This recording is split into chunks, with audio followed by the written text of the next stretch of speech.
My body predicted my death. A story written by Reddit user WarpedNotion. It started when I was 4. I don't quite remember it, but my brother remembers every second of it. We were at the park, huddled under a bus stop waiting for the rain to stop. He said I wouldn't stop squirming. It looked like someone was pinching my back.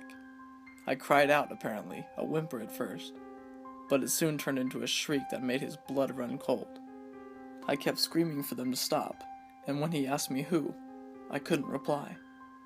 When I was 8, I had a similar episode. This time I was sitting at the kitchen table. There I was, doodling stars along the top of my paper, wondering why my mother and father wouldn't stop arguing, when I felt it.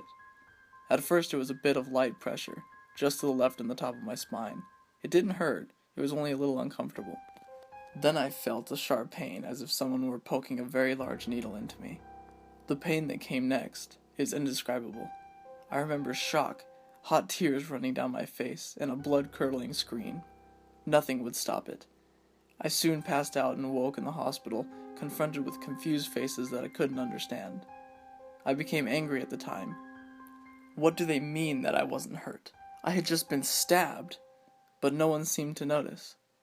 This continued on for years. No amount of tests could explain what I was feeling.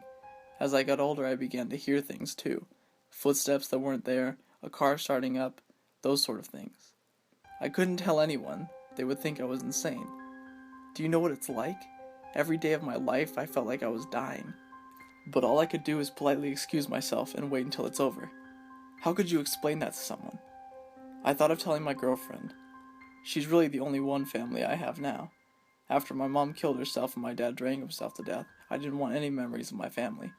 For some, it may have brought them closer to their sibling, but not for me and my brother. It was mutual. We agreed that it would be easier to forget and start a new life.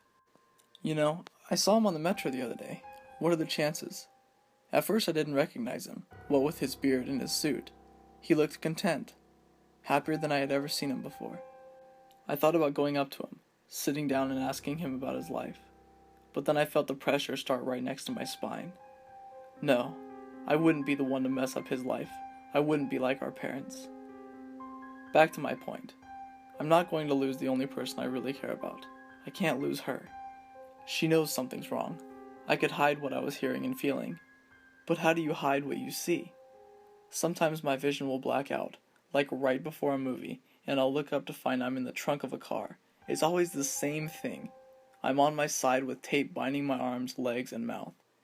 It's carpeted, the trunk, and I look out to see glimpses of light before he closes the door. I know he is male because after I hear him curse as he drops his keys, at that point, I always regain my senses of reality and focus on making some excuse as to why I passed out. I feel like I have to keep repeating my story just to keep it straight. It's just now, things have gotten weird. I'm not sure how else to put it.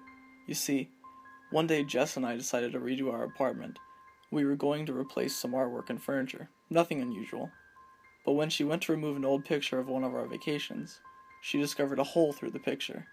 Directly under that hole was another one, straight through to our neighbor's room. She immediately burst into tears, shaking as she explained to me what she had found.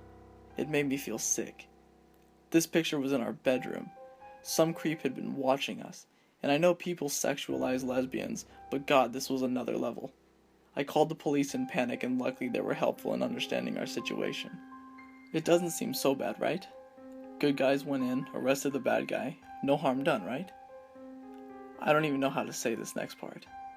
When the police broke into his apartment, they found Jess and I everywhere.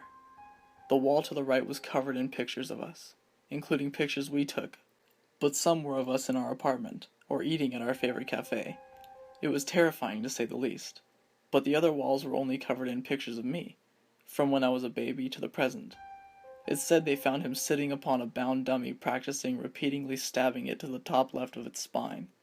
They immediately arrested him upon seeing this, and when they told me Jess didn't fully understand why I broke down crying. I explained to her that night about how I had experienced this premeditated death ever since I was a child.